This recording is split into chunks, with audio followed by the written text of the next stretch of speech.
it comes to smart LED string lighting, I've been a fan of the products made by an Italian company called Twinkly ever since I bought a set of their Christmas tree lights a few years ago. They're mesmerising! So then I went out and bought a set of their outdoor festoon lights to bring a bit of colour to our pergola. And now they've launched Twinkly Dots, which are billed as year-round smart lighting for all environments. But are they?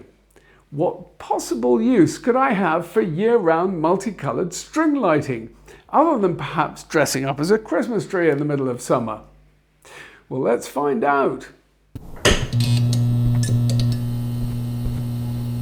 If you haven't come across Twinkly lights before, the clever thing is that they come with an app which maps the position of the light. And that means you can animate them in an almost infinite number of ways. Get enough of them and you can make your Christmas tree light up like Piccadilly Circus. You could probably get them to animate the words "Bah humbug" if you really wanted. Children seem to love LED string lights too, and I can see why. For young children, they're magical. For older ones, I hear they're all the rage at the moment. Apparently, lots of teenagers light their bedrooms with them. So for Christmas parties and children, LED string lights are fantastic, and these Twinkly lights are probably the best money can buy.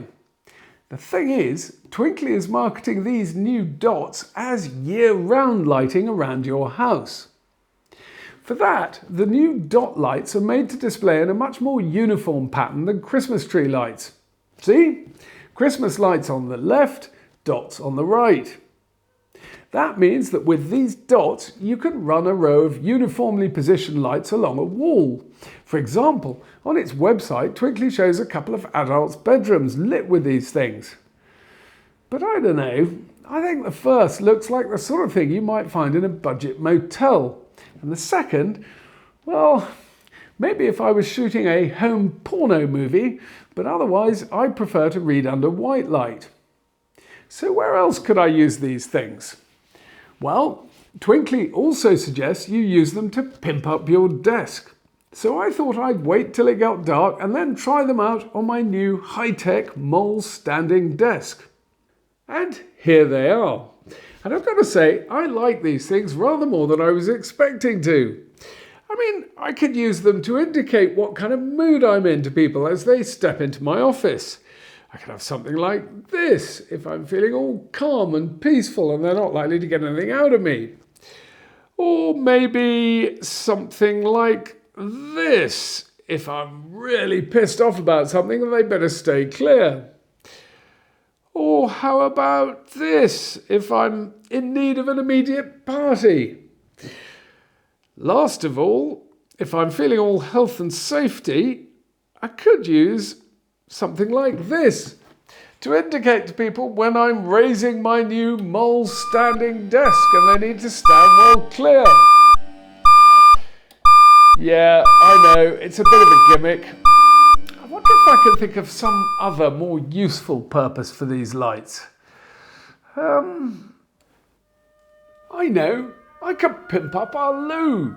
I could have the Twinkly lights triggered by a pressure sensor under the seat so that the moment one of our dinner party guests sits down, it lights up like Blackpool Tower with a suitably thunderous soundtrack to go with. That's fantastic!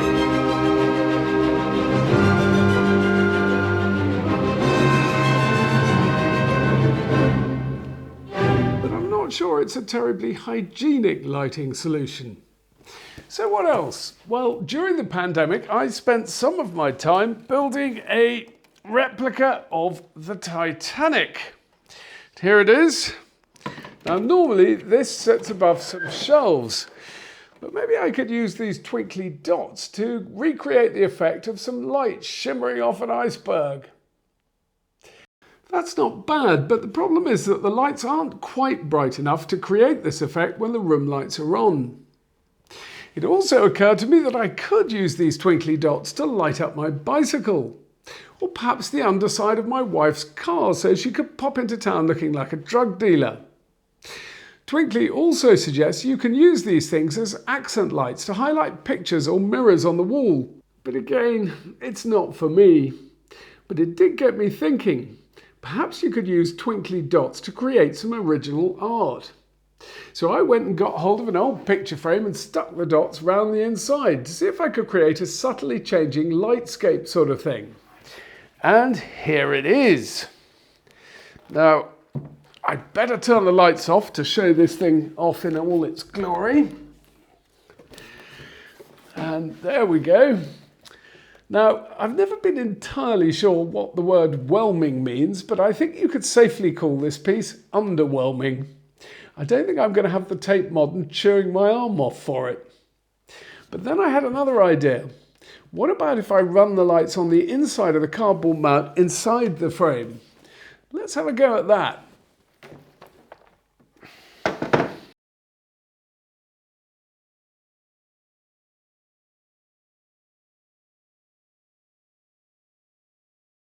Here we go. How about this then? Now that I've mapped the lights, I can apply all sorts of different effects. So eat your heart out, Damien Hirst, with your overpriced, under-animated spot paintings. I bet they can't do this. There we go, a Union Jack gently fluttering in the wind. And for the Americans, we've got the Stars and Stripes. Alternatively, you could have something like this, a rotating rainbow. Or that, which is a fire. Or you can have that, I love it, a beating heart. Or that, which is absolutely mesmerizing. It's called Chroma Falls. So, there we have it. I'm not convinced that twinkly dots are going to catch on as year-round accent lighting around the house, but teenagers like them and they're magical for children. And if you know anyone who wants to make me a very substantial offer on this one-off work of art, I'll give it all to charity. Otherwise, till the next time, I've been Arlo Guthrie. Bye-bye.